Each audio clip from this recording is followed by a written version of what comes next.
안 돼요. 안 돼요. 오늘은 맞선 계시는 날이라서 비방용 수업 안 돼요. 사실적 읽기, 자, 기본적인 방법 체크하시면 됩니다. 물어봐요. 가장 기본적인 방법이고요. 사실적인 읽기는 다른 이름으로 말 바꿔서 물어봅니다.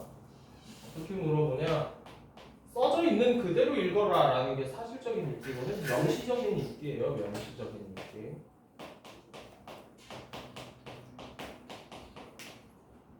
그러니까 똥멍청이들이 써져 있는 것도 못 읽으면 그게 뭐 추론이 되겠어? 그대로 읽지도 못하는데. 그래서 추론적인 읽기, 뭐 감상하며 읽기, 비판적인 읽기, 창의적인 읽기 이전에 선행돼야 되는 게 사실적인 읽기다라고 들어가 있는 거고요. 그래서 정보 체크하시면 됩니다. 정보 확인이에요. 그냥 밑줄만 긋고 넘어갈게요. 자, 중심 내용과 주제 파악하며 읽기. 당연한 얘기겠지 뭘. 중심 내용 체크하시고요. 여기서 많이 나오는 게 뭐냐면 전개 방식 밑줄 쓰세요. 밑에 있는 전개 방식 내가 다 설명해 줘야 돼요. 자, 중심 내용은 당연히 뭐 핵심 생각이겠지. 그냥 알아놓고 가시면 되고요. 주제는 중심 내용을 압축하면 그게 주제겠지 뭘. 되고요.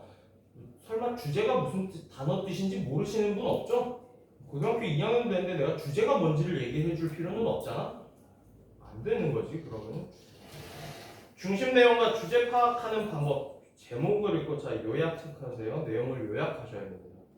그래서 나도 요약을 해줄 거예요. 문단별로 요약을 해줄 거예요. 넘어갔고요. 요약하는 방법은 자 이거 별거 아닌 것 같은데 출제하더라 여기. 중심 내용과 세부 내용 구별 1번, 내용 간의 관계 파악 2번, 재구성 3번이에요. 옆으로 쭉쭉쭉 나와 있지? 순서를 골라라. 올바른 순서로 적절한 것은. 그래서 뭐 3.3점 문제, 되게 저배점 문제들 있잖아. 나와요. 자 밑에 사소한 내용, 자 삭제 체크하세요. 삭제해도 됩니다. 삭제해도 돼요. 괜히 헷갈릴까봐 삭제해도 되고요. 자 하위 내용은 상위 수준의 말로, 그러니까 하위 내용이 뭐냐면 세부 내용들 있지. 세부 내용들 같은 거를 그냥 한마디로 요약해서 쓰라라는 얘기거든. 그거를 일반화라고 불러요. 일반화 체크하시고요. 그리고 추상화라고 하나 더 써도 돼요. 일반화, 추상화. 그리고 순서 조정 가능함 여기도 체크하세요. 이거 은근 헷갈려. 순서 조정 해도 되나? 라고 생각이 들 수도 있기 때문에 해도 된다라는 거 꼭 알아놓고 가세요. 자, 글의 구조는 글의 종류에 따라 달리 나타나는데 이제 처음, 중간, 끝으로 중학교 때 설명문을 배웠을 텐데 처음, 중간, 끝은 이제 전응하들이나 하는 얘기고 좀 더 있어 보이는 말은 머릿말, 본문, 맺은말이에요. 설명문은 머릿말, 본문, 맺은말이고요. 논설문은 서본결 구조 체크하세요. 서본결. 무장포고문은 설명문이니 논설문이니? 논설문이지. 자기 주장을 쓴 글이기 때문에. 왜 저래 진짜. 개 싫어. 씨 못 볼 거 같어. 전개 방식. 시간의 흐름에 따르는지 여부로 나누어 놓는데요. 그래서 두 가지를 나도 설명을 다 해줄게요. 이거 중학교 때 배우는 건데 까먹었을까봐. 자, 시간의 흐름을 따라서 가면 세 글자로 뭐라고 불러요? 동시죠. 그렇지. 미리 얘기를 해놨어요. 시간의 흐름에 따르면 이거 통시적인 전개 방식이고요. 서사는 서사 자체가 이야기라는 뜻이고 시간의 흐름에 따르는 게 서사이기 때문에 그거는 얘기 안 해도 되죠. 서사시라는 건 이야기의 스토리가 흐름 시간 순서대로 흘러가는 시라는 거고 옆에 있는 거 과정. 이거 설명 어떻게 해야 돼? 과정이 뭔지 모르는 사람. 일에 진행되는 순서를 밝히면 그게 과정되는 거지. 과정. 또 옆에 나와 있는 거 인과. 이러이러해서 이렇게 되었다. 이러하기 때문에 이렇게 된다. 요거 인과죠. 원인과 결과라는 뜻인데 이대로 중학생명이 돈 이랑 내가 이걸 왜 해야 되냐고. 시간의 흐름을 따르지 않는 전개 방식들이 있어요. 분석. 야, 너네가 중학교를 무시하겠지만 참 현우야, 분석이 뭐니? 분석이요? 응, 분석이. 자, 분석해봐라는 말 일상적으로 많이 쓰지. 분석이 뭐야? 자세히 파헤치는. 땡! 땡.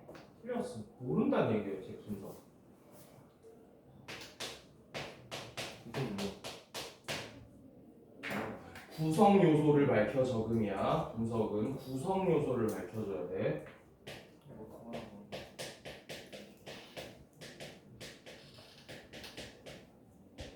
분석은 구성 요소를 밝혀 적는 거고요. 묘사는 정말 그림 그리듯이 보여주는 게 묘사고.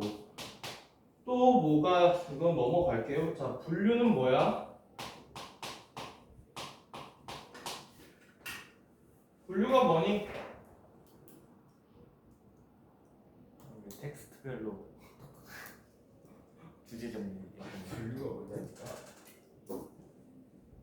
분류는 종류를 나눕니다. 제가 한 말이 그 말. 구라치지 마세요. 그렇게 얘기한 적 없어요, 넌. 자, 종류를 나눌 거면 뭐가 필요해?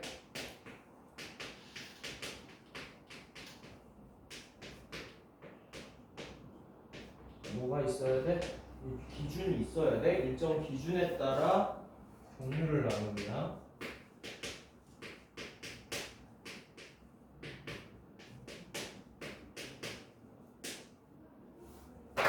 자, 그러면 인간은 포유류지? 인간은 포유류지? 포유류가 무슨 뜻이야? 어? 너네 포유류 뭔지 몰라? 젖 먹이는 게 포유류다. 젖을 먹여야 포유류야. 뭐의 기준에 따라서 나누고 있지? 생명을 일정 기준에 따라서 포유류와 포유류가 아닌 것으로 나눌 때는 기준이 젖을 먹이느냐 아니냐라는 거예요. 이런 식으로 종류를 나눠주면 분류고요. 그럼 분석이랑 이게 분류랑 약간 헷갈릴 수 있을까봐 얘기를 해줄게요. 자, 자동차는 배기량에 따라서 소형차, 중형차, 중대형차, 준중형차, 대형차로 나뉜다라고 했으면 나 분석한 거야, 분류한 거야? 분류한 거야. 자동차는 차체, 서스펜션, 브레이크, 핸들, 시트, 뭐 유리 이런 걸로 이루어져 있다라고 하면 나 뭐 한 거야?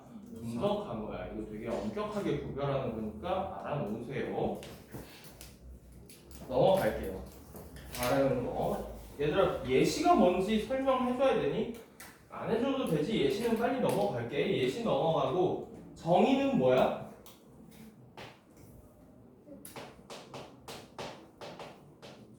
개념을 밝혀 적음이에요. 개념을 밝혀 적음.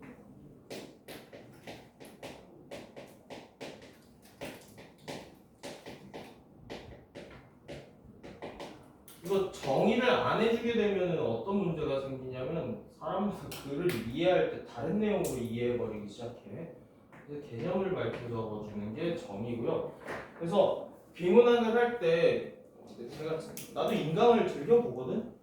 다른 강사들의 강의를 찾아보긴 해. 신찬우 같은 사람 혹시 누구지 아니지? 메가스터디. 투스야. 나비. 아는 척을. 그 다음은 그러니까 비문학을 읽을 때 정의된 개념에 집중해서 읽어라라고 하거든. 이게 왜 그러냐면 정확한 뜻을 일단 내가 파악을 해야지 추론을 하든가 뭘 하든가 할 수 있어서 그래. 정확한 뜻부터 개념화 시키고 가는 거. 넘어가고요. 다음. 야, 비교, 대조, 유추 있는데 비교랑 대조는 뭐가 다르니?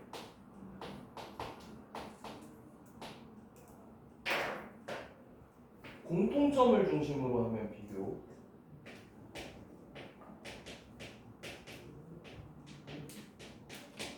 대조는 차이점을 중심으로 하는 대조예요.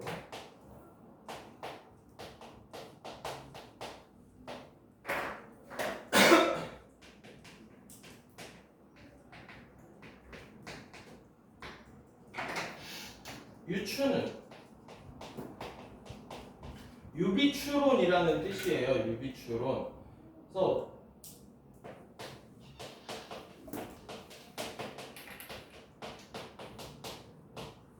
비슷한 속성을 근거로 가지고서 두 대상을 비교하면은 이거를 유추라고 불러요.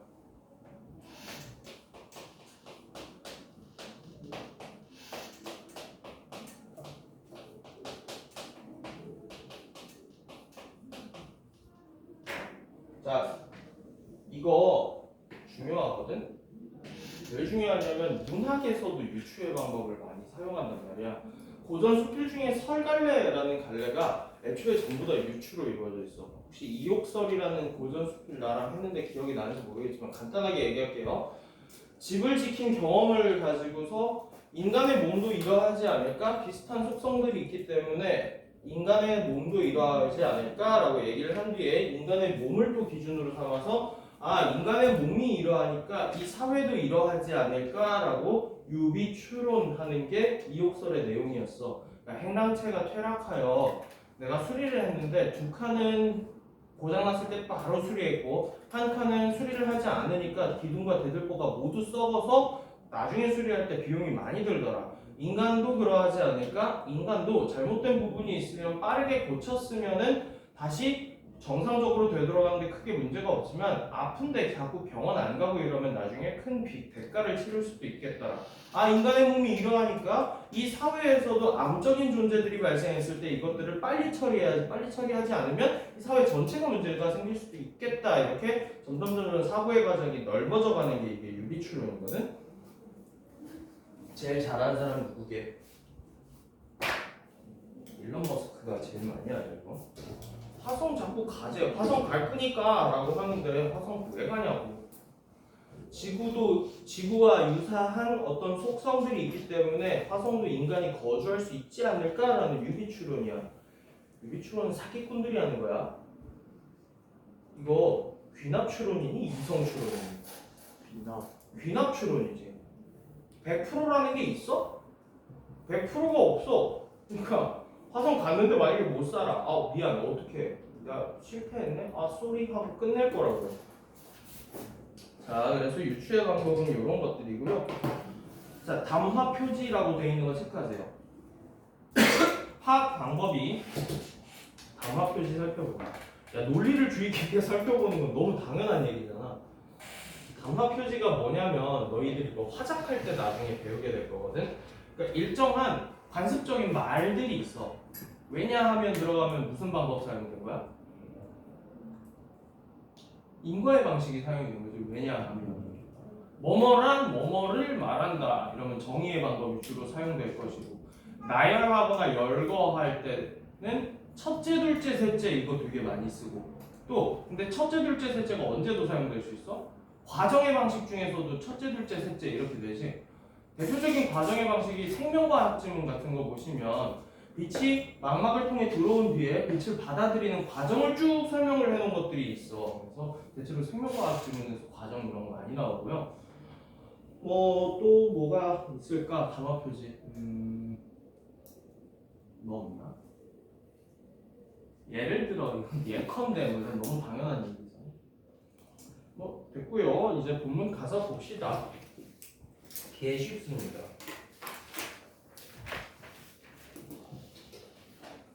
엔젤을 좀 그래도 제가 밀도 있게 잘 따라와 줬으면 설마 교과서 지문이 어렵다라고 느낀 사람은 아무도 없을 거예요. 할인율 들어가고 이런 것도 아닌데 이걸 뭘 어려워할 거야.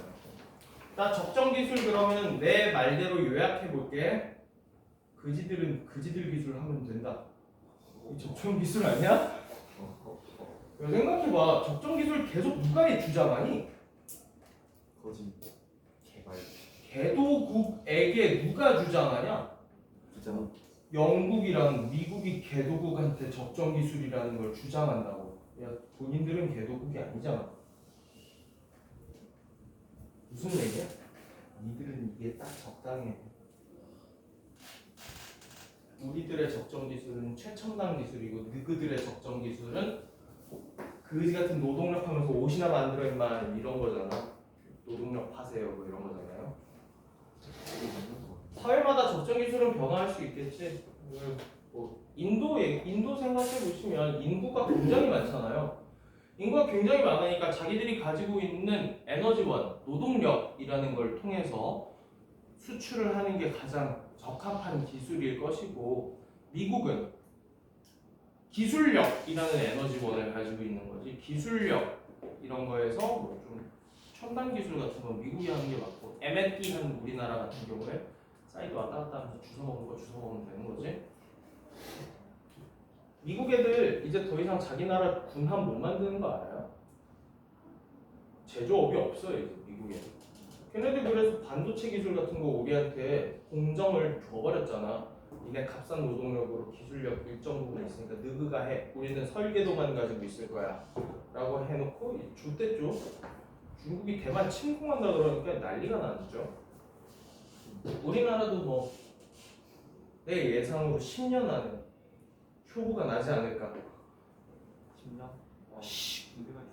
그렇지. 네가 해줄 거야. 나는 이제 여기 이제 현지랑 서영이랑 현주랑 그리고 민방위 제 통제를 따라서 부산으로 가면 됩니다 이렇게 할 텐데 너는 우리가 내려갈 때 위로 올라가야 돼. 하하. 난 끝났는데 예비군도 끝났죠? 너무 쳐서. 근데 빨리 갔다 오세요. 자, 20세기 말까지만 해도 소수의 시민운동가나 대한운동가들에게만 관심의 대상이었던 적정 기술이 이제는 일반 대중에게도 큰 관심거리가 되었다. 하지만 흔히 생각하는 것과 달리 적정 기술이라는 개념이 최근에 생겨난 것은 아니고 1960년대 중반 여기 너네 교과서에 제3세계라고 돼 있니? 책에? 뭐라고 돼 있니? 안 써있어. 개도국 뭐 써 있어? 개도국이라고 써 있어? 개발도상국이라고 써 있지. 이게 판본이 살짝 바뀌면서 그럴 거예요. 개도국이라는 말이 약간의 비하적인 뉘앙스가 난다 그래서 제3세계라고 바꿔놨는데 그게 그거 아니야? 제1세계가 있다는 얘기잖아. 너희들은 제3세계, 우리들은 제1세계 뭐 이런 거잖아.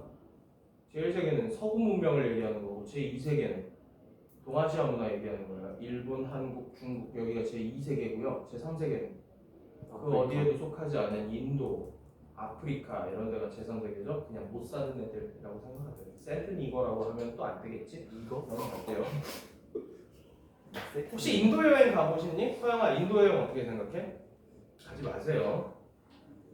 인도는 은가 거기에 아직 뭘로 닦니? 손으로. 손으로 닦아요.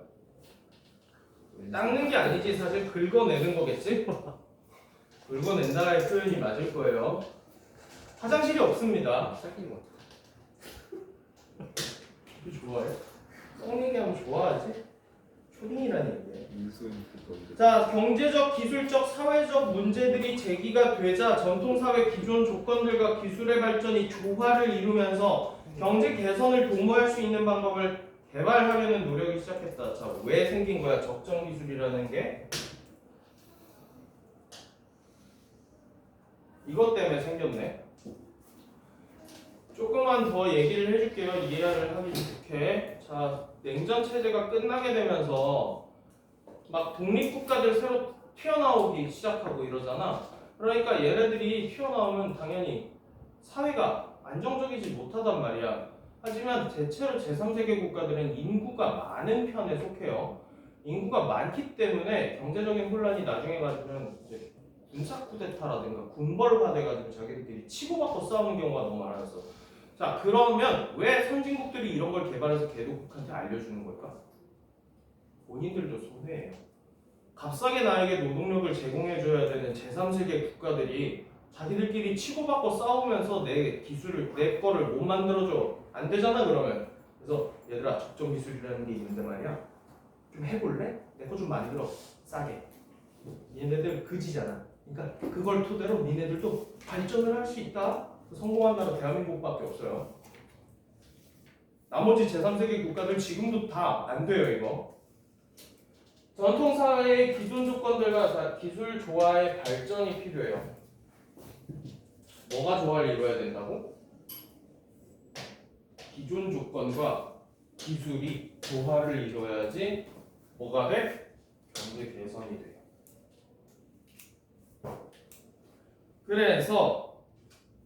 영국의 경제학자 슈마어는 제3세계 빈곤국에 필요한 적합한 값싸고 소박한 기술의 개념으로 중간 기술이라는 걸 제안을 했대.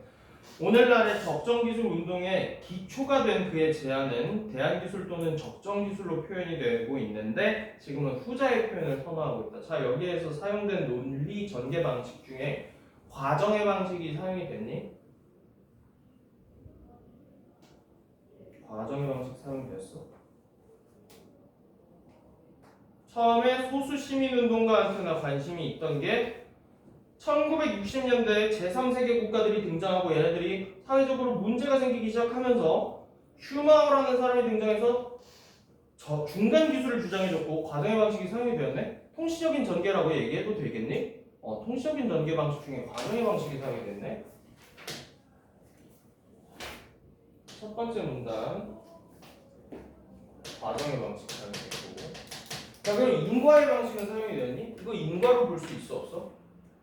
문제가 되었기 때문에 적정 기술이 관심을 받고 있다. 됐지? 인과도 됐네. 슈마허는 제3자. 그러면 슈마허라는 사람은 뭐를 했어? 정의했네. 이런 거 하는 거예요 학교에서.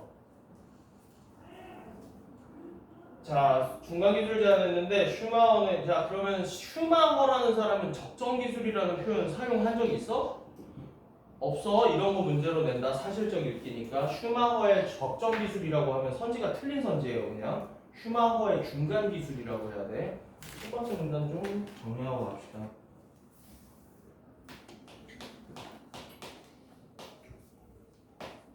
자,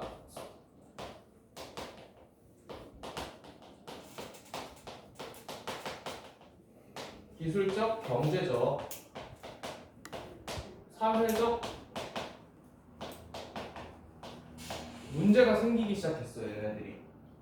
그러니까 그러면 우리가 여기에서 추론할 수 있는 정보가 있거든. 중간 기술이라는 건 결국에 궁극적인 목적이 어디에 있는 거야? 요거에 대해서 해결해 줄 수 있어야 중간 기술이 되겠네. 자, 그래서 누가 튀어나와요? 슈마허라는 사람이 튀어나와요.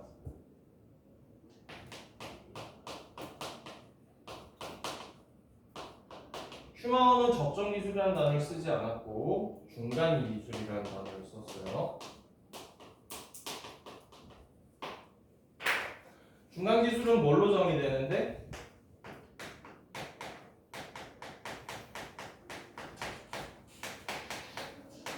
값싸고 소박한 기술이어야 해. 왜? 누가 해줘야 되는 건 누가 하는 거니까 주체가 제3세계 국가가 할 수 있는 게 돼야 되니까.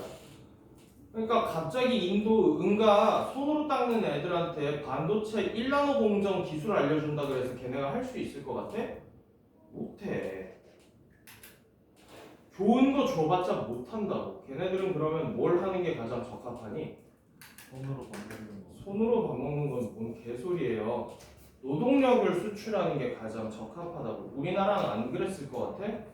우리나라 북한보다 못 살았었지. 북한보다 못 산 이유가 뭐였는데? 남한에 공장이랄 게 없었어. 산업시설이라는 게 다 북한에 있었다고. 북한이 일본에 무기를 무기 공장으로서 작용을 썼잖아. 무기 공장으로 써서 중화공업이라든가 공업단지를 북한에다가 다 만들어 놓고 남한은 뭘 했다가 쓴 거야? 쌀을 만드는 식량 창고로 남한을 쓴 거거든. 중일전쟁 하기 위해서.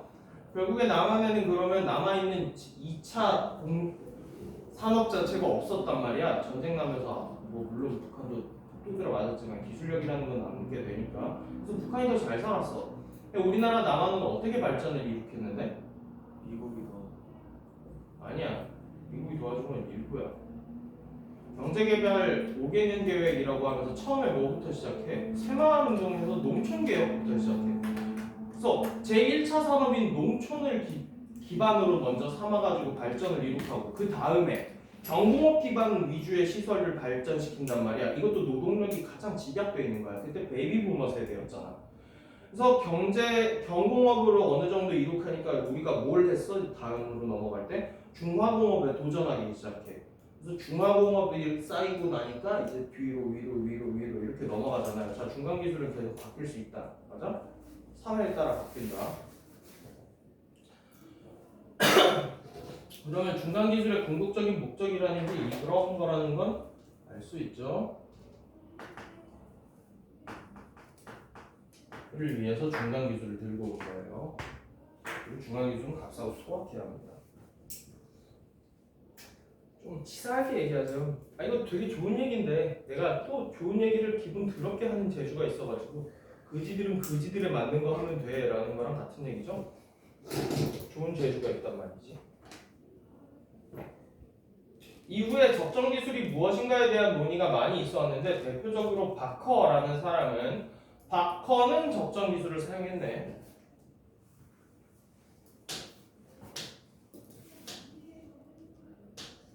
정의의 방식 사용 들어가 있지?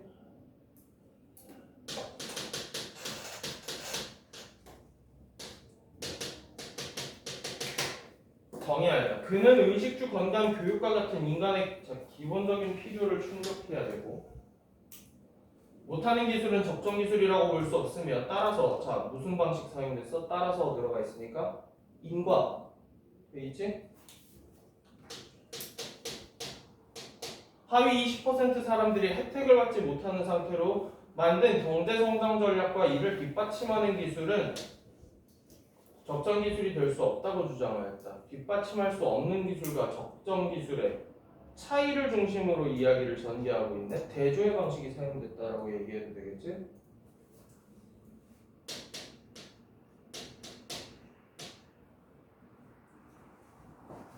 자, 그러면 바커는 뭐라고 얘기했대?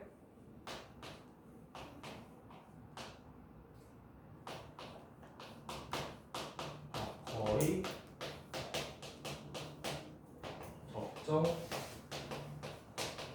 기술은 뭘 해줄 수 있어야 돼?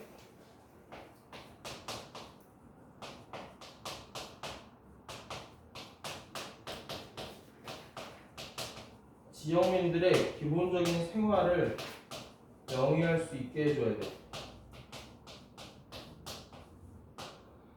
하지만 그런데 첨단 기술 같은 것들은 발전을 해봤자 하위 20%는 혜택을 받지 못해. 그러면은 그 첨단 기술이 아무리 좋은 거라고 하더라도 적정 기술로서 사용될 수는 없다라고 보는 거겠죠.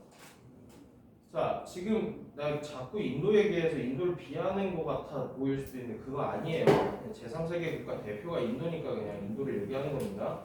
자, 인도는 노동력이 상당히 많아요, 그렇죠? 근데 인도가 또 되게 유명한 게 공대가 되게 유명하거든. 인도 공대. 인도에서 그러면 처음에 밀었던 게 우리는 중간 산업 그런 제조업 기반을 뛰어넘고 바로 우리 3차 산업, 4차 산업으로 이행하자라는 걸 인도가 주장했어. 그러면서 공대를 엄청 세우고 나라에서 전폭적인 지원을 해줬거든. 그러니까 지금 인도에서 빈부격차 되게 극심한 거 아니? 잘 사는 사람은 거의 뭐 무슨 신과 같은 생활을 영위하고 있는데 못 사는 사람은 은가 손톱으로 긁으면서 살아야 된다고. 자, 그러면 첨단기 인도에서 밀어준 그 공업 기술은 적정 기술로서 사용이 된 거야? 적정 기술로서 사용이 안 됐어. 하위 20%가 제대로 된 생활을 못 하잖아. 얘네들 화장실도 없어요. 백가구당 하나 있대. 그럼 어디다 싼다는 얘기야? 길거리. 길에다 그냥 쌉니다. 맞아요. 강에다가 그냥 싸요. 그러면 또 그 강 물 가지고 뭐예요? 세수도 하고 샤워도 하고 밥도 지어 먹고. 그러면 이게 또 님들 인도 가시면 길거리 음식 만들 때 양손으로 다 만들지 않아요?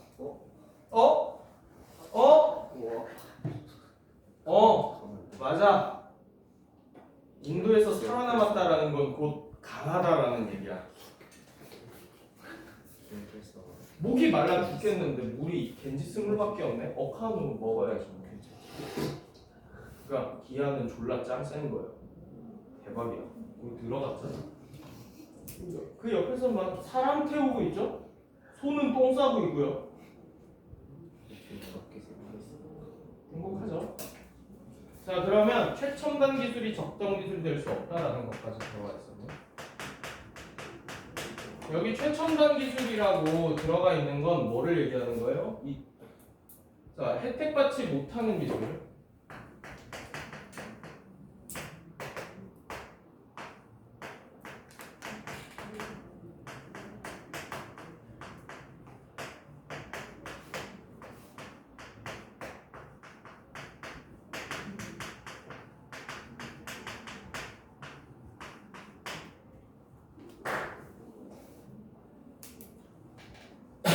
자, 인과의 방식은 이제부터 제가 어떻게 표현할 거냐면 수학 기호 써도 되지? 이거 따라서잖아. 인과의 방식 같지 않다 차이점이니까 대조의 방식, 그렇지? 수학 기호로 써도 상관없지? 쓰면 너무 귀찮아져. 자, 그래서 인과의 방식이 사용이 되었다라는 얘기입니다. 넘어갈게요. 또 미국이 얘기하죠. 그놈들이요. 한편에 미국의 국립적정기술센터 줄여서 NCAT라고 나올 테니까 저도 그냥 너무 기니까 NCAT라고 이제 할게요. NCAT에서는 적정기술을 활용되는 상황에 비추어 자 일단 비용과 규모 면에서 적합해야 되는 도구와 자 여기다 전략까지 꼭 체크를 하세요. 이거 사실적인 읽기는 적정기술 NCAT는 적정기술을 전략이라는 범위까지 확대해서 정의하고 있다라고 얘기하면 맞아요, 틀려요? 맞는 얘기예요. 넓은 개념으로 정의하였다. 기술적인 관점으로 볼 때 어떤 기술이 지역적, 문화적, 경제적 조건과 양립할 수 있고 자 여기 1번 기술이 요 조건들과 양립해야 돼. 양립이 무슨 뜻이니?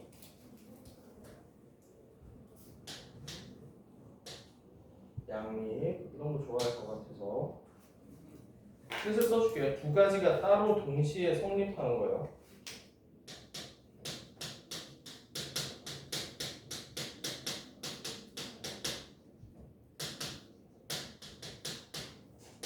동시에예요.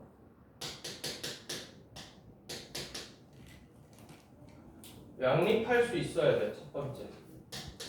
NCAT의 조건 1번이에요.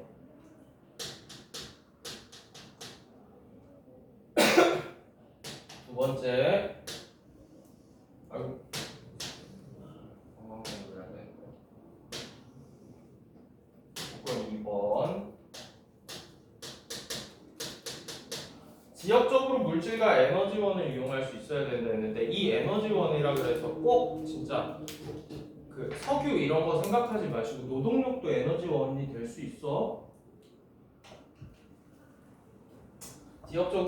지역의 물질과 지역의 에너지원을 이용해야 돼. 왜? 얘네들이 결국에 혜택을 누려야 되기 때문에 그래. 남의 거 갖고 오면 뭐가 문제가 생기니? 지속 가능성이 떨어져 버려. 뒤에 나오죠. 자, 그 지역 사람들이 도구 과정을 유지 작동할 수 있을 때에 세 번째.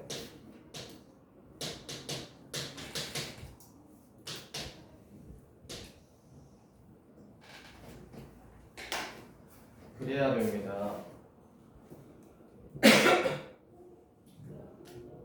그럼 왜 그래야 돼? 그 지역 사람들을 위한 기술이어야 되기 때문에 지역의 것을 이용해야 하고 또 지역적 문화적인 것과 양립할 수 있다라는 게 이해가 잘 안 될까봐 좀 얘기를 해줄게. 자, 인도 사람들한테 뭘 자꾸 도입을 하려고 해도 걔네들이 잘 안 따라오거든? 왜 그럴까? 문화적으로 안 맞아서 그래. 문화적 코드가 안 맞아. 자, 우리나라가 제일 기초 기술부터 지금까지 되게 고도의 성장을 이룩할 수 있었던 조건 중에 미국 국립과학기술센터는 뭐라고 생각하냐? 유교 사회가 엄청난 영향을 미쳤다고 생각해. 유교 사회는 어떤 사회야? 과거 제도가 있었던 사회지. 학구열 자체가 일단 높은 사회라는 얘기예요. 신분 상승 욕구를 가지고 있고 학구열이 높은 사회이기 때문에 교육을 시켰을 때 교육이 빠르게 흡수가 되기 때문에 대한민국이 발전할 수 있었다. 자, 인도는 학구열이 높긴 해요. 그런데 걔네들은 종교에 미친 나라거든. 종교가 너무나도 중요해. 그 사람들의 삶에서는. 종교를 좋아한다는 건 곧 현세보다 어디를 선호한다는 거야? 내세를 선호한다는 얘기야. 그렇기 때문에 현세에서 너희들이 족빠지게 일해봤자 천국 가는데 도움이 안 되기 때문에 얘네들이 기술을 알려줘도 받아먹으려고 하질 않아. 문화적으로 어느 정도 고려가 안 돼 있는 기술 줘봤자 의미가 없다는 얘기예요. 그래서 양립할 수 있다라는 얘기가 들어간 거고요. 자, 자, 넘어가시면 오른쪽에 아마 정리가 좀 돼 있을 것 같은데 밑에 안 돼 있네요. 제가 써드릴게요. 적정기술의 등장 얘기를 세 번째 단락 NCAT 얘기죠.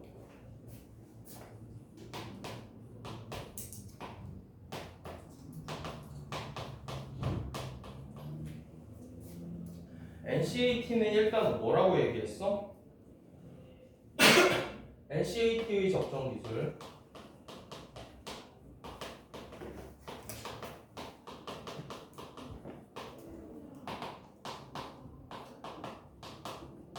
비용과 규모 면에서 적합해야 돼.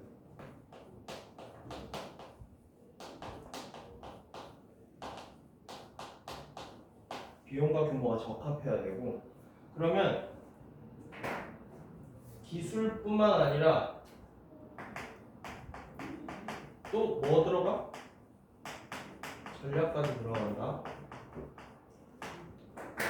그래서 이거를 이루기 위한 조건으로 몇 개를 준 거야? 3개를 준 거야.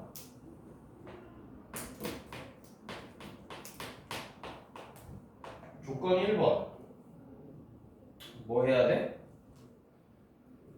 지역 문화 경제 조건과 양립.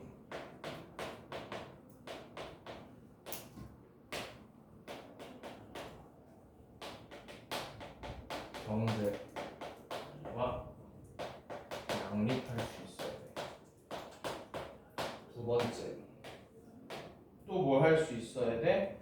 지역에 있는 것을 사용해야 돼.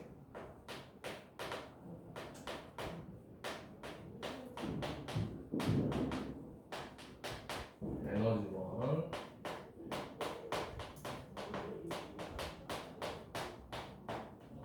이거 뒤에 나오겠지만 미리 쓸게요. 지속 가능성 때문에 그래.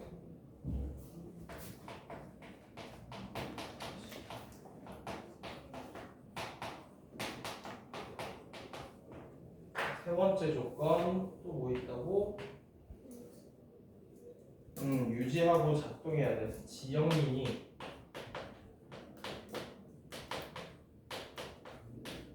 전략과 기술을 유지하고 작동할 수 있어야 돼. 자, 뭐 같지 않니? 얘들아, 이거 국산품 장려 운동이라고 뭐가 나이? 이게 물산 장려 운동이라고 불렀지 우리나라 한국사에서는. 같은 얘기야 이거. 우리나라 거 써야 되고 우리나라 사람을 써야 되고 우리나라를 위한 걸 해줘야 되는 게 이 NCAT랑 거의 비슷하네. 넘어갑시다. 그 지역 사람들이 도구화가정 어쩌고저쩌고. 네 번째, 이처럼 적정 기술의 개념에 대해서는 다양한 견해가 있고 세월이 변화함에 따라서 개념은 어떻게 된다? 변화하긴 한다. 그렇지? 개념은 변화해. 하지만 적정 기술이 갖춰야 할 조건에는 일반적으로 여기다 묶어볼게요. 얘들아, 위에 지금 적정 기술 3가지, 중간 기술 하나, 적정 기술 2개 이렇게 나온 거지. 슈마어, 바커, 그 다음에 NCAT 거 이렇게 3개가 나왔는데 이거 계속 시간 흘러가면서 개념이 살짝씩 변화가 될 텐데 일반적인 조건이 필요한 거지. 얘네들은 공통점이어야 하겠네. 그 3가지 적정 기술에 대한 공통점이겠네.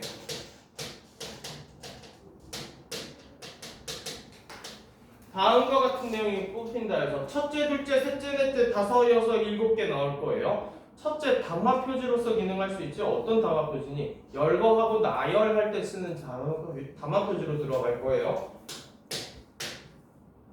첫째, 나열 열고.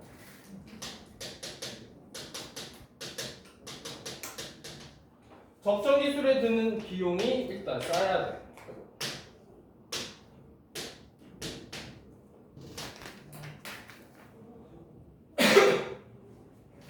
저렴한 비용은 현지인들이 적정 기술을 이용할 수 있게 하는 필수적인 조건이에요. 너무 비싼 스마트폰, 고가의 스마트폰 같은 것들은 이거 뭐 인도에다 갖다 줘도 인도 사람들 못 쓴단 말이야. 애플폰 같은 거 못 써요. 누구만 써? 잘 사는 놈들만 써. 하위 20%는 사용하지 못해요. 그러면 그거 적정 기술로서 작동할 수가 없겠지? 적정한 비용이 필요하고, 둘째, 가능하면 현지 재료. 적정 기술 제품을 제작하기 위해서 대부분의 재료를 수입해야 된다면 가격에서도 바람직하지 못하고, 첫 번째 이야기. 두 번째는 뭐가 떨어져? 지속적인 생산 이용이 힘들어져. 남의 거 가지고 오는 지속성에 대한 얘기. 자, 그리고 셋째, 현지의 기술 노동력을 활용해야 돼. 결국에 목적이 뭐였니? 이 적정 기술의 목적. 제3세계의 사회적인 경제적인 혼란을 없애주기 위한 거였어. 그렇기 때문에 현지 사람들을 이용해야 돼. 제3세계 사람들이 역량을 갖춰야 되기 때문에. 그래서 일자리 창출, 경제적인 걸 개선해 주는 거지. 적정 기술이 추구하는 궁극적인 목표는 지역 주민의 역량을 강화하고 소득 창출, 삶의 질 개선. 삶의 질 개선이 사회적인 거랑 같은 얘기잖아요. 넷째, 적정 기술은 크기가 적당, 제품의 크기가 적당하고 쉬워야 돼. 왜? 교육이 낮은 사람들이 제3세계에 많을 거기 때문에, 교육이 안 돼 있기 때문에. 제품이 너무 크거나 구조가 복잡하면 이용 횟수가 줄어들어. 사람들이 안 써. 그러니까 쉽고 적당한 크기여야 돼. 왜 뭐 너무 크면은 어떤 문제가 생기니? 만드는데 뭐가 필요해져? 설비가 좀 커져야 돼. 제품의 크기가 커지면 설비가 커져. 자, 생각해봐. 얘들아, 배를 만든다라고 할 때 엄청나게 큰 시설이 필요하지. 제3세계는 애초에 문제가 뭐였어? 이런 설비가 없는 게 문제였는데, 기술이 뭐 조선 기술 줘봤자 할 수가 있겠냐고? 그게 안 돼. 야, 옷 같은 거는 사이즈가 작지, 제품의 크기가. 이거는 어디서도 만들 수 있어? 비교적인? 쉽게 집에서도 충분히 만들 수가 있어. 물레방아랑 천 가지고 그냥 만들면 되는 거잖아. 그래서 이런 식으로 제품이 이게, 야, 그리고 옷 같은 거 사용법 어렵냐? 입으면 되잖아. 배는 사용법이 어려워. 됐지? 너무 크거나 복잡하고 사용하면 안 된다. 자, 다섯째, 지역민이 제품을 스스로 만들어야 돼. 자, 그리고 여기는 빨간색으로 몇 줄을 칠게요. 자, 이거 대량 생산을 왜? 선생님, 대량 생산하면 좋은 거 아닌가요? 왜 대량 생산하면 안 된다고 해요? 대량 생산을 할 거면 뭐가 필요하다는 얘기니? 인정. 설비가 필요하다는 얘기야. 만들려면 설비가 필요해. 공장을 지어야 되는데 제3세계는 공장 자체가 없는 게 문제였어. 그러니까 위에 거랑 사실은 일맥상통하는 거예요. 대중에 의한 생산, 그러니까 뭐를 지향하는 거야? 간해수목업을 지향하는 거야.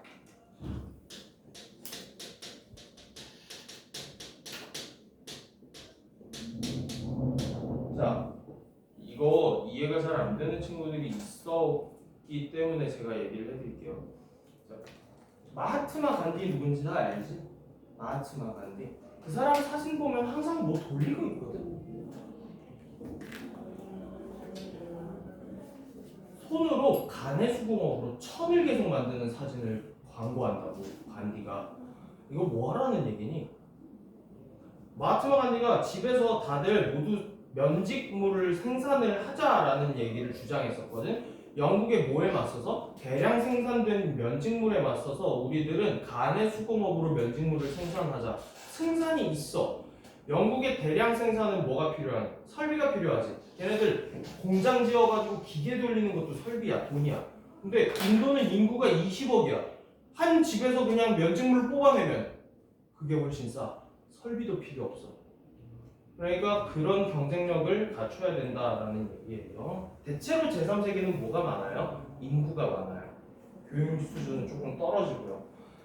자, 그래서 가급적 지역에 있는 생산시설을 활용해서 제품을 생산하는 것이 좋다라고 했으니까 근데 시설 자체가 아마 없을 거야. 그냥 집에서 생산하는 게 베스트예요. 여섯째, 사람들의 협동작업을 이끌어내면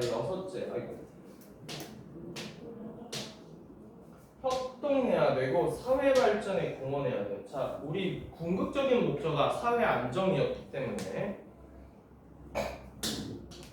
적정 기술의 사용은 개인과 지역 공동체의 역량을 증대하여 개인의 삶을 향상하고 지역 사회 발전을 가져오는 방향으로 추진되는 것이 바람직하다. 그게 목적성에 맞으니까.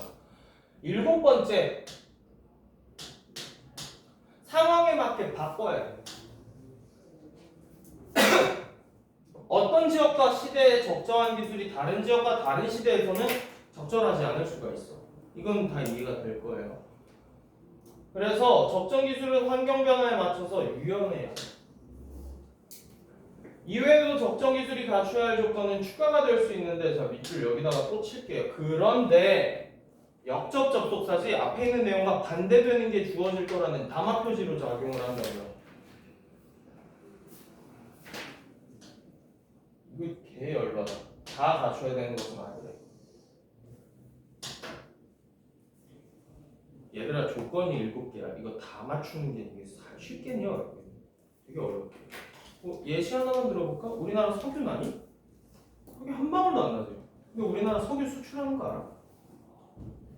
대한민국은 석유 수출 국가다. 우리는 지역에 있는 자원을 이용하지 않았네. 그래도 중화공업이라는 게 사실 석유공업이야. 석유화학공업이 거거든. 어떻게 한 거야? 외국에서 원유를 사서 들고 온 뒤에 여기 우리 대한민국에서 뭐해? 가공해. 가공하면은 당연히 부가가치가 붙겠지. 그거를 파는 형식으로 우리는 수출을 했어. 그 석유를 정제하는 과정 중에 여러 가지 부산물들이 튀어나오거든. 뭐가 많이 튀어나와요? 비닐, 플라스틱, 그다음에 이런 폴리에스테르 같은 천 있지. 이거는 100%면 폴리에스테르 같은 천 있잖아. 그런 게 튀어나와요. 그러면 그 폴리에스테르랑 비닐이랑 나일론이라고 부르는 소재 가지고 또 뭘 할 수 있어? 우리는 경공업에 또 쓸 수 있어. 우리 거 아닌데도 적정 기술로서 석유화학공업이 괜찮았네? 우리는 어차피 폴리에스테르로 진행하는 과정 중에서 2차 산업인 제조업을 만났으니까. 그렇잖아. 그래서 이 가운데 몇 가지를 만족시키지 못한다고 하더라도 결국에 역량이 강화되거나 삶의 질이 향상되고 고용이 창출되면 그건 적정 기술이에요. 처음에 했던 얘기랑 똑같아요. 이게 적정 기술의 궁극적인 목적이었잖아.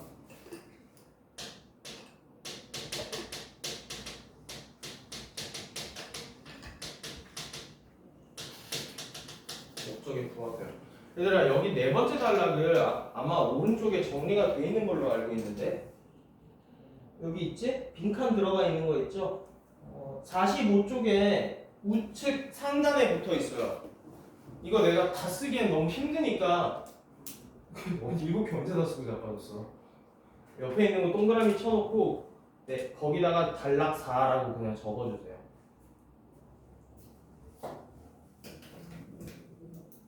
어디 있는지 눈에 좀 가시적으로 보여야 너희가 공부할 때 편하니까. 4단락은 뭐에 대한 얘기였니? 조건들에 대한 얘기가 들어가 있었지만 더 앞으로 보시면은 적정 기술이 갖춰야 할 조건이었네.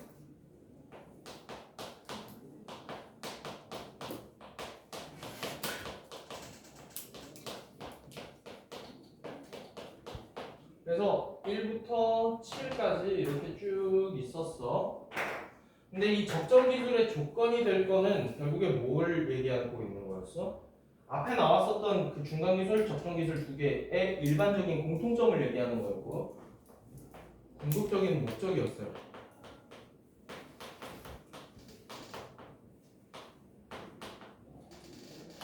궁극적인 목적이 뭔데? 적정 기술의 조건과 궁극적인 목적이 사회 문제, 기술 문제, 경제 문제 개선 이렇게 써도 되겠네.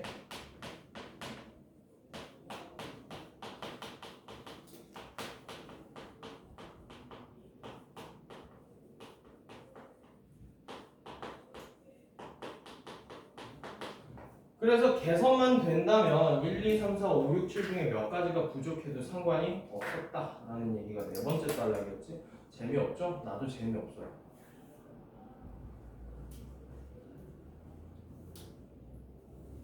자, 그래서 아까 전에 체크한데 갖출 필요는 없고요.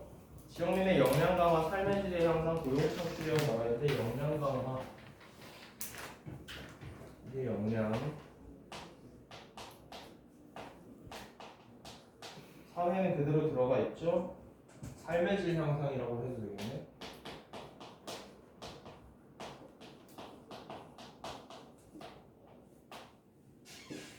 고용.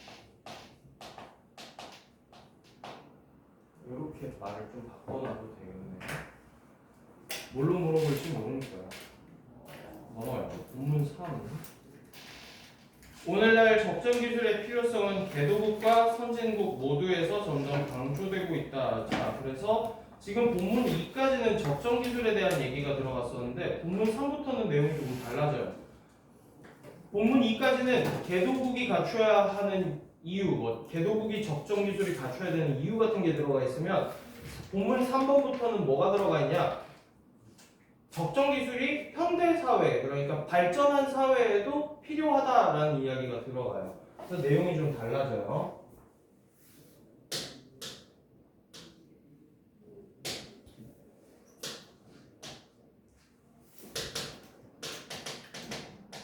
화재 전환에 있어요.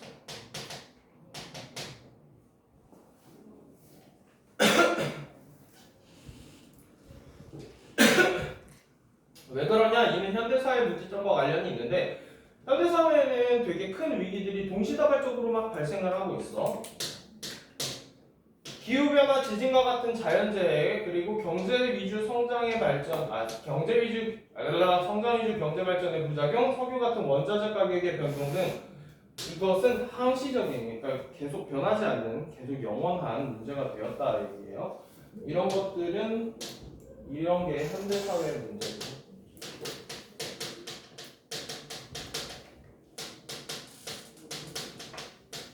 그리고 이러한 각종 위기는 첨단 기술의 문제점을 부각했어. 자, 첨단 기술의 문제가 결국 뭐의 문제야?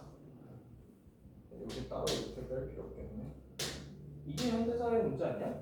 첨단 기술의 문제가? 현대사회는 뭘로 이루어져 있습니까? 첨단 기술로 이루어져 있으니까.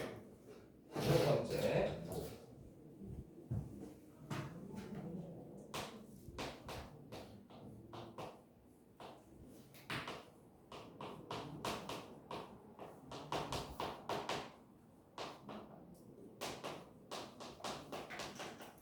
현대사회가 문제가 나기 시작했어. 뭐 여러 가지 문제들이 동시다발적으로 터지게 되는데 이것은 뭐 첨단 기술의 문제야.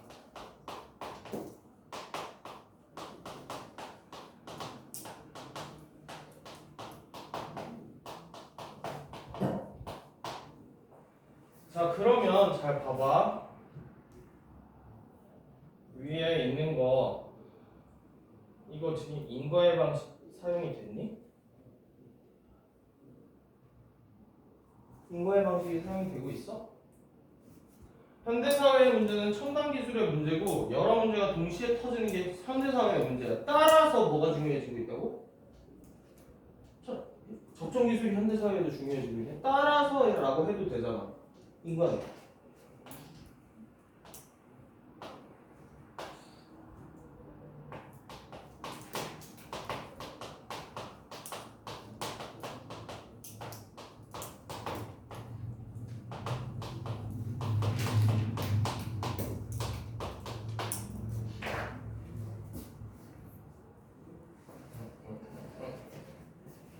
어우, 쟤 진짜 더럽게 없지. 첨단 기술이 위기 상황에 취약한 것은 뭐 때문에 뭐에 취약해서? 첨단 기술은 현대 사회 기술이고 지속 가능성에 취약해. 첨단 기술은 중앙 집중적이고 거대한 시스템 구축이 필요한데 이런 시스템을 지속하려면 과도한 에너지 소비와 관리가 필요해. 그래서 여기 전기가 하루 동안 끊길 때 뭐냐? 어떻게 확보할 것인가? 중앙 집중적이고 기술 집약적인 최첨단 기술은 그것을 사용하는 사람들의 기술에 대한 의존도가 높인다. 그래서 구체적인 예시를 하나 주어놨네. 구체적인 사례잖아. 가정했고 예시를 들어놨네.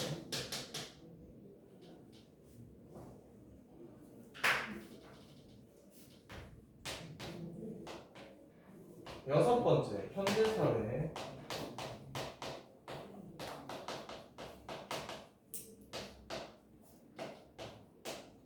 첨단 기술로 이루어졌고,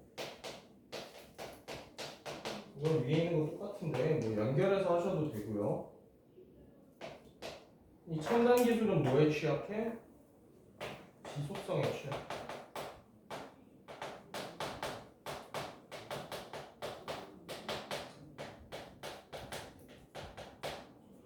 왜 취약한데? 왜 취약한데? 중앙 집중적이고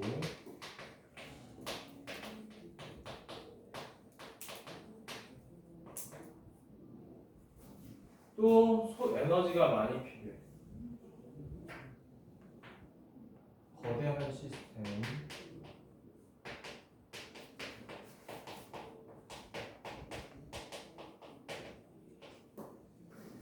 에너지가 많이 필요해.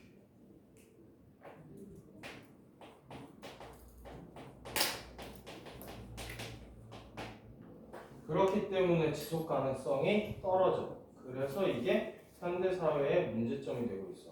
현대사회의 문제점은 그러면 뭐라고 생각하면 되냐? 지속 가능성이 떨어진다라는 게 현대사회의 문제점이야. 그치? 그리고 기술 집약적인 최첨단 산업은 기술 의존도로. 사람들이 옛날에는 기술이 없어도 잘 살아갔었는데 이제 기술이 없으니까 이게 말이 안 되는 거야. 살 수가 없어졌어. 너네 상하수도 시스템 같은 거 되게 엄청 어려운 거 아니? 얘들아 여기 화장실에 물 틀면 수도꼭지에서 물 팔팔 나오지? 인도 가면 수도꼭지라는 게 있을 것 같아? 없어. 물 마시려면은 우물 가서 떠와야 돼. 그러면 사람들이 한 번 이거 맞들리면 이거 빼기 안 돼요. 한번 첨단 기술 맞들리잖아. 니네 스마트폰에서 지금 다시 2G폰으로 돌아가라 그러면 돌아갈 수 있어? 안 될걸 그거?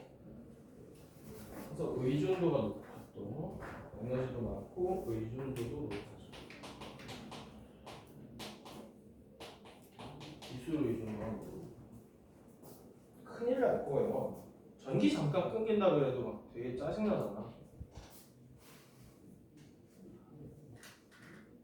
반면에 적정 기술은 기본적으로 적정 기술과 첨단 기술을 대조하고 있어?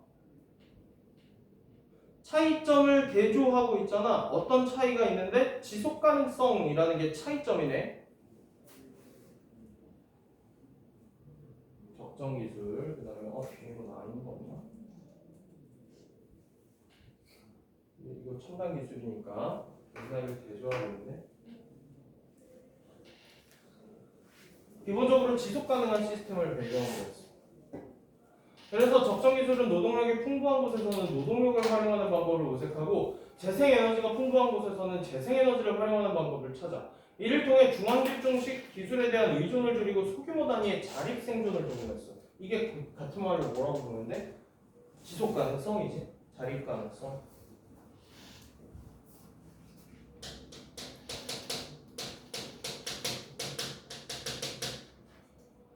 이런 점에서 적정 기술은 위기 상황에 취약한 첨단 기술을 보완할 수 있는 기술로서 유용성이 주목받고 있으며 현대사회의 각종 위기에 대한 해결 방안이 곧 뭐가 되고 있어? 적정 기술.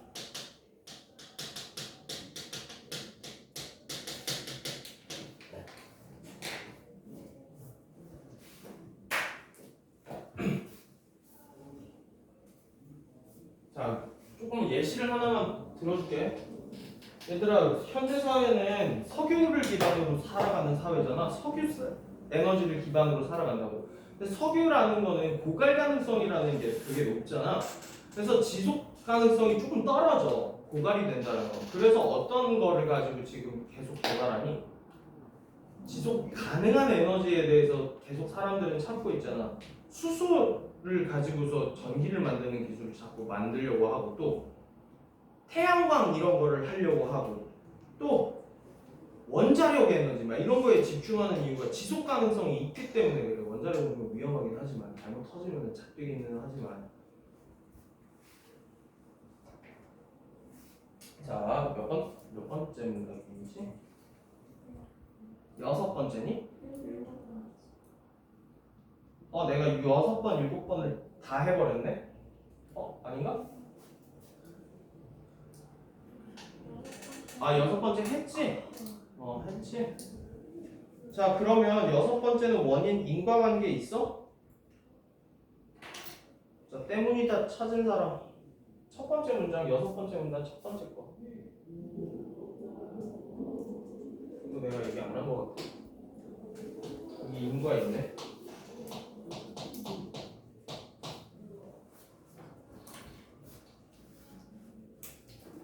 예시 들어놨고, 예시는 얘기했고.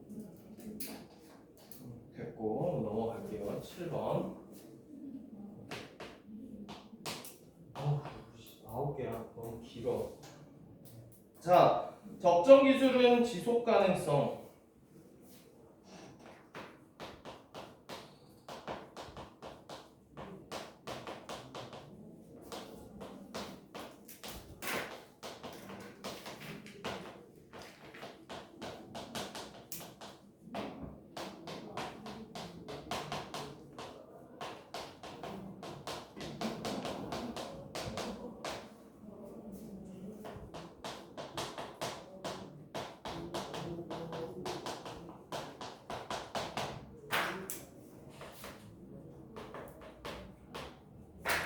대조해놨고.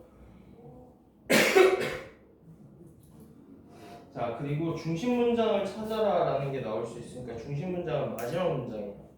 여기 빨간색으로 할게요.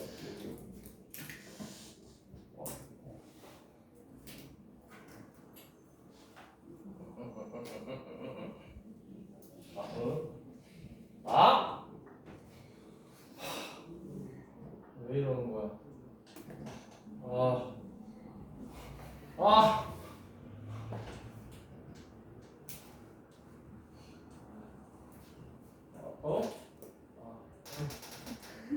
어디 갔지? 여기.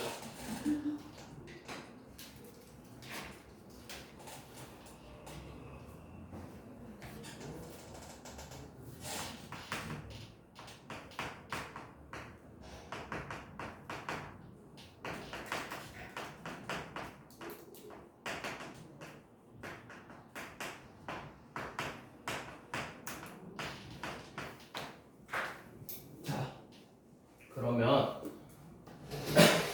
오해하면 안 될 게 뭐냐? 첨단 기술 다 버리고 적정 기술로 돌아가자는 얘기가 아니야. 첨단 기술은 첨단 기술대로 가고 그로 인해 발생하는 위험도가 있잖아. 지속 가능하지 못하다라는 위험도는 뭘로 보완해주면 되니? 적정 기술을 보완을 해주는 방식을 나아가자라는 얘기야. 그러니까 미국이 지금 딱 이꼬라지거든. 첨단 기술에만 집중하다가 지금 얘네들 2차 산업이 망해버렸어. 뭐 만들어 스스로가. 그러니까 좋댔네 이거 막상. 나 배 하나 만들려고 이제 중국이랑 곧 전쟁하게 생겼는데 군함을 못 만들어.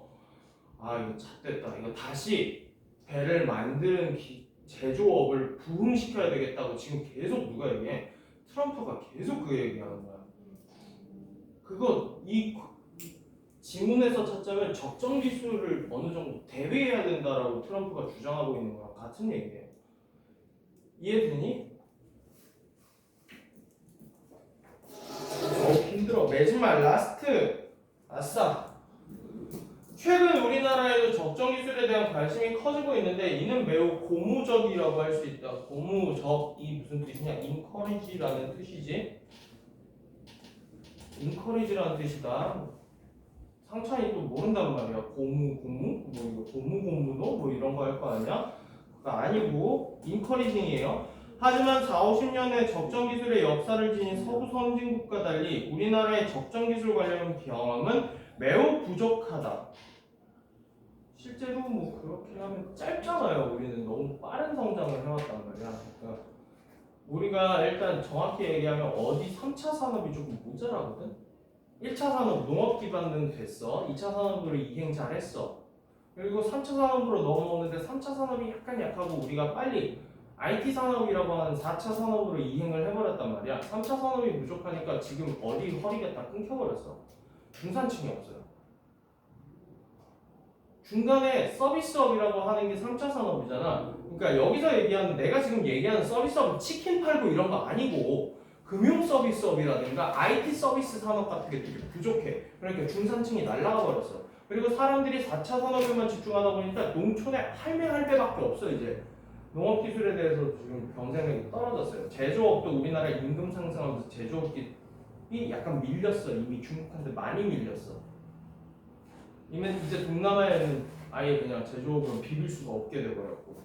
니네 옷 입은 거 다 태그 보면 어디서 온 거야? 말레이시아, 베트남 이런 데서 온 거야 옷. 그래서 여기다가 체크를 하시면 됩니다. 우리나라는 부족하고 적정 기술에 대한 관심이 커지고 있다. 그 다음에 자 또한 적정 기술이 기존의 방법이 해결하지 못한 모든 문제를 한 번에 해결해 줄 수 있는 것이라고 기대하기도 하는데 이건 매우 위험한 생각이에요. 왜? 이거 다시 우가우가로 백하자는 얘기잖아요. 첨단 기술 버리자라는 얘기잖아. 그러면 안 되고 적정 기술의 진정한 의미, 자 적정 기술의 진정한 의미가 뭔데? 여기서 얘기하는 지금 적정 기술의 진정한 의미는 대안의 가능성에 대한 얘기고 대안, 지속 가능성, 첨단 기술의 대안. 적정 기술의 역사에서 교훈을 얻음으로써 인류의 행복 증진 그리고 진정한 의미 삶의 질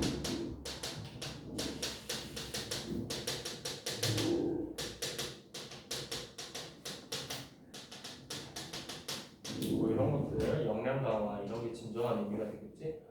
사회 문제 해결해 주는 게 적정 기술의 진정한 의미죠.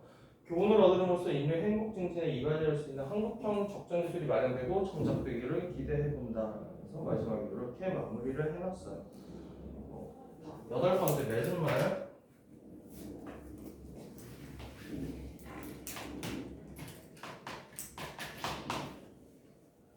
한국형 적정 기술 필요성